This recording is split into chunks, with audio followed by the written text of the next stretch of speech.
Another big focus here in Washington, the midterm elections, with just 19 days to go. Early voting already underway. President Biden is hitting the campaign trail in the battleground of Pennsylvania today. And that brings us over here to Kristen Welker, who's been covering politics, of course. Well, let's start here with gas prices. We talked to Tom about the economy. Gas prices is a leading indicator both economically and politically for the White House. That's absolutely right. And there's no doubt that there's a lot of concern about gas prices, which have ticked up a bit over the past month. They're down significantly, though, from their high in the summer, over $5 a gallon.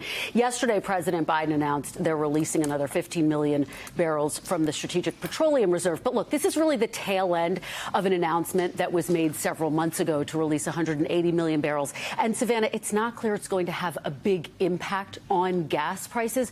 What it does is that it allows the president to make the case that he is working on this issue, which 44% of Americans say is their top issue right now. Heading into these midterms, I talked to the White House Chief of Staff, Ron Klain.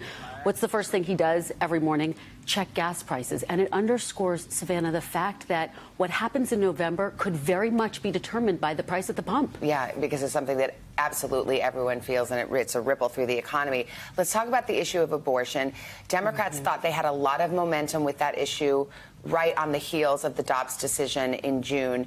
Now it doesn't seem that it's having as much of a sway with independent voters. That's right. And you look at the swing that we're seeing among independent women in particular, who said that they favored Democrats in September. Now, huge swing over to Republicans.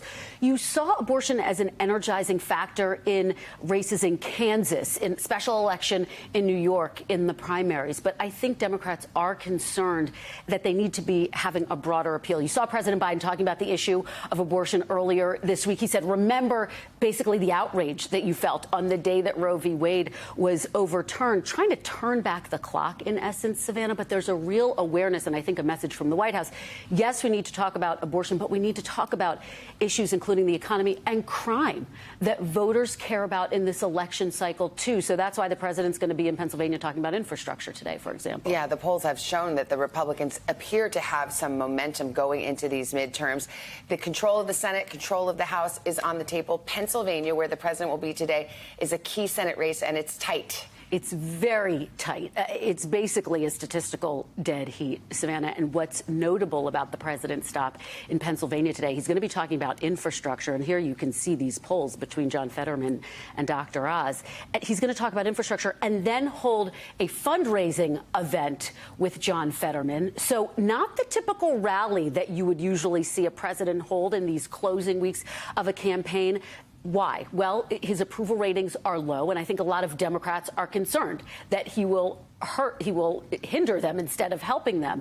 And so that's why I think you're not seeing these traditional rallies. But I spoke to an administration official who said, look, the bottom line is we think it's more effective to have him out talking about things like infrastructure, talking about things like abortion, gas prices, the things that he has worked on, instead of basically shouting at a crowd. They point to Obama, they point to Trump, they say, look, they had big losses in their midterms as well, so they don't necessarily see that as an effective strategy. They're also saying he will be holding typical events getting closer. All right, Kristen Welker here in Washington with me. Thank you so much. Hey, thanks for watching. Don't miss the Today Show every weekday at 11 a.m. Eastern, 8 Pacific on our streaming channel, Today All Day. To watch, head to today.com/allday or click the link right here.